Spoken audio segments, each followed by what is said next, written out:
नमस्कार दोस्तों। कोरोना की तीसरी लहर की चर्चा लगातार हो रही है। हम बार-बार सुन रहे हैं कोरोना के नए वेरिएंट के बारे में। कभी डेल्टा तो कभी डेल्टा प्लस और कभी कम्पा, जिसके 11 मामले राजस्थान में मिले हैं। लेकिन सच तो यह है कि कोरोना के बदलते रूप और वैक्सीनेशन को लेकर अभी भी मन में कई उलझनें बरकरार हैं। इसलिए ऐसे तमाम कंफ्यूजन दूर करने के लिए आज हम बात करने जा रहे हैं डॉक्टर अवधेश चंद्रा से।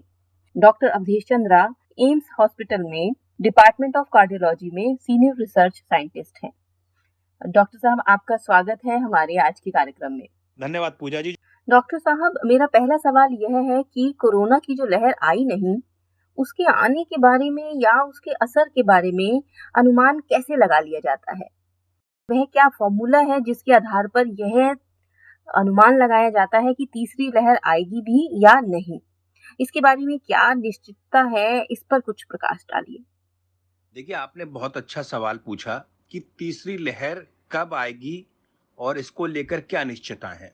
मैं आपको ये क्लियर करना चाहता हूँ, कोई भी अभी ये स्पष्ट रूप से नहीं बोल सकता कि तीसरी लहर कब आएगी। लहरों का सिलसिला आगे निरंतर जारी रहेगा, लहरें आती रहेंगी, लेकिन वो कितनी गंभीर होंगी, उसके कितने गंभीर परिणाम होंगे, ये अभी कहना मुश्किल है। जी, बिल्कुल। जैसा कि हम लोग सुन रहे हैं कि तीसरी लहर आएगी, इसका निर्भर जो भी करता है, निर्भर वो करता है देश की जनता पर। आप ये देखिए, देश की जनता ने सारे नियम और कानून को ताक पर रख दिया है। डेली आप न्यूज़ देखते हैं कि मनाली में है, धर्मशाला में या किसी भी पर्वतीय क्षेत्रों में भीड़ का आलम जो देख रहे हैं आप। जी, बिल्कुल। लेकिन जिस प्रकार से वैक्सीनेशन हो रहा है और वैक्सीनेशन को हम जितनी तेजी से बढ़ा सकते हैं, तो हम कहीं हद तक तीसरी वेव को रोक सकते हैं। देखिए, महामारी की लहरों का संबंध जो होता है नए वेरिएंट से होता है, नए स्ट्रेन से होता है। इनसे भी लहर आने की संभावना बनी रहती है। जी, बिल्कुल। लेकिन मैं आपको एक बहुत अच्छी बात बताता हूँ, टीकाकरण एक ही समाधान है तीसरी लहर को जो कम कर सकता है। तीसरी लहर उतनी गंभीर नहीं होगी जितनी कि दूसरी और पहली थी। दूसरी लहर में डेल्टा वेरिएंट ने सबसे ज्यादा तबाही मचाई, ये आपने देखा न्यूज़ों में। अब डेल्टा प्लस आ गया है। डेल्टा प्लस से डेथ हो रही है, लेकिन उतनी नहीं हो रही है जितनी की होनी, मतलब जिस तरीके से हो रही थी। तो मेरा ये मानना है, आप ये ध्यान रखिए, पब्लिक को ये ध्यान रखना पड़ेगा। अभी केसेस 100 से नीचे आ रहे हैं दिल्ली में या हिंदुस्तान में, कुछ हजारों में आ रहे हैं। जिस दिन ये ट्रेंड बढ़ना शुरू हो जाए, तो समझ लीजिए तीसरी वेव आपके तरफ बढ़ रही है। तो क्या इसे रोका नहीं जा सकता? या अगर हम इसे रोक सकते हैं, तो इसे कैसे रोक सकते हैं? देखिए, एप्रोप्रिएट बिहेवियर जो है उसको हम अगर फॉलो करते हैं, तो हम तीसरी वेव की संभावना को थोड़ा कम कर सकते हैं। लेकिन देश में 1.5 अरब की जनसंख्या है। कुछ लोग मानते हैं, कुछ नहीं मानते हैं, फॉलो नहीं करते हैं उन चीजों को, तो उस चीज को भी देखना पड़ेगा। कोई छोटा मोटा देश नहीं है। हमें दूसरे देशों से अपने देश को कंपेयर नहीं करना है। हम 4-5 करोड़ के पॉपुलेशन वाले देश से अपने देश को कंपेयर करते हैं।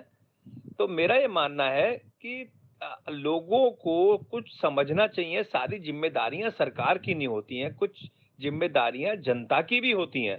जी।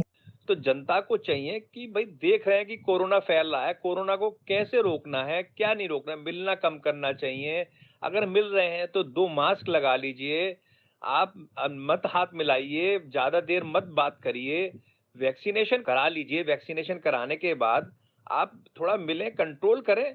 बाकी जितने भी मतलब पैरामीटर्स हैं वो अपनाइए, जी, सही कहा आपने।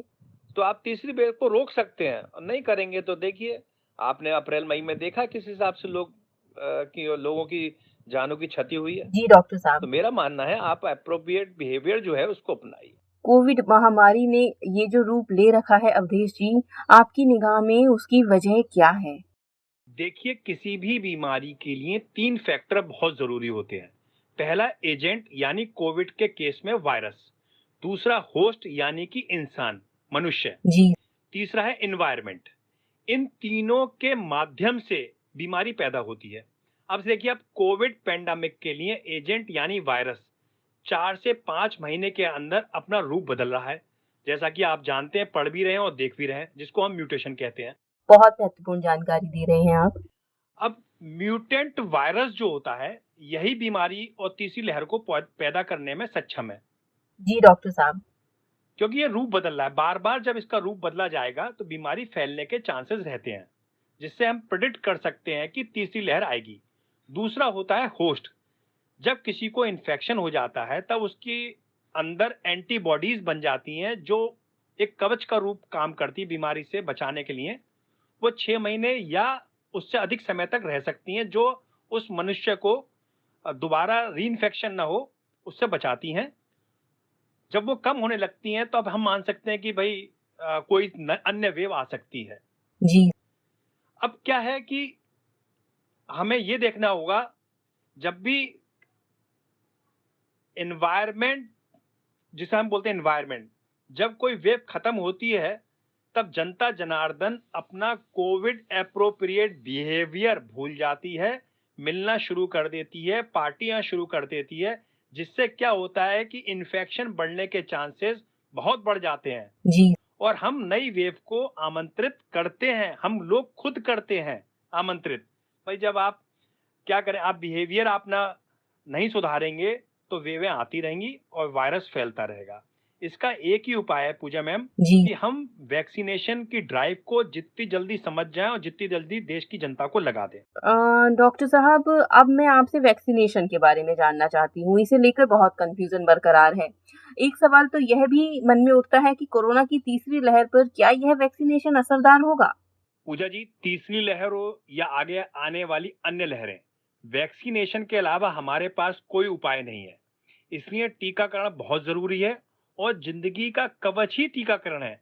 अच्छा, जिन्होंने पहली डोज ली है वैक्सीन की, उनको थोड़ा बहुत प्रोटेक्शन मिल जाता है, निश्चित मिलता है, 30-40% उनको प्रोटेक्शन मिल जाता है।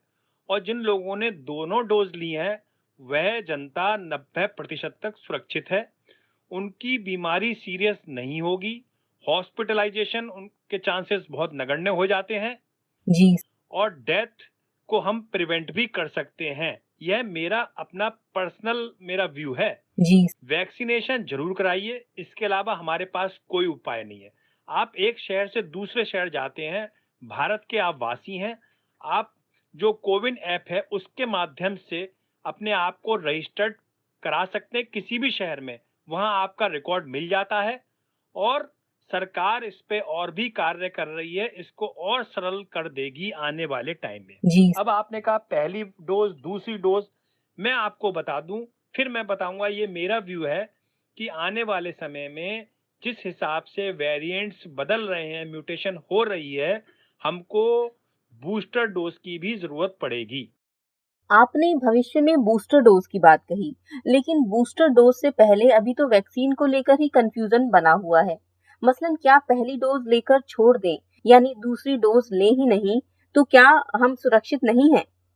दूसरी डोज लेना कितना जरूरी है, या दूसरी डोज कब लें, या फिर यह है कि पहली डोज कितने दिनों तक असरदार रहती है? जी पूजा मैम, जैसा आपने कहा पहली डोज लेनी है नहीं लेनी, दूसरी कब लेनी है नहीं लेनी है, क्या फायदे होंगे, कितना प्रोटेक्शन होगा, तो मैं आपको ये जवाब देना चाहता हूँ। जी। अगर किसी सज्जन को कोविड हुआ है, जी।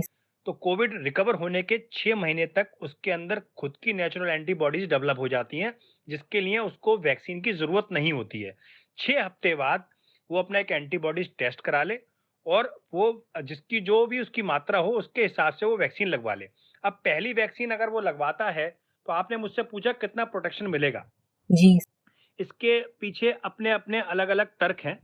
जैसे कोविशील्ड के अंदर बोला गया है कि 12 हफ्ते तक, लंदन में एक रिसर्च हुई कि 12 हफ्ते तक इसकी एंटीबॉडीज बनती हैं, उसके बाद वो थोड़ी सी कम होने लगती हैं, तब 12 हफ्ते के बाद उनके अंदर सेकंड डोज को दिया जाता है। जी।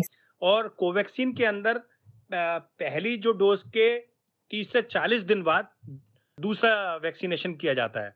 जो मैं आपको बता दूं, पहले हफ्ते से दूसरे हफ्ते के अंदर प्रोटेक्शन दिखना शुरू हो जाता है जी। और ये समय समय के साथ बढ़ता है। जी। कुछ लंबे समय के अंतराल के बाद यह घटना भी शुरू हो जाता है। मैं ये बोलना चाहता हूँ, मैं इसकी अभी पुष्टि नहीं कर रहा हूँ, जितना मुझे लगता है घटता है। इसीलिए हम दूसरी डोज की जरूरत पड़ती है हम लोगों को। लंबे समय तक वैक्सीन का प्रोटेक्शन हमें सेकंड डोज के बाद ही मिलेगा।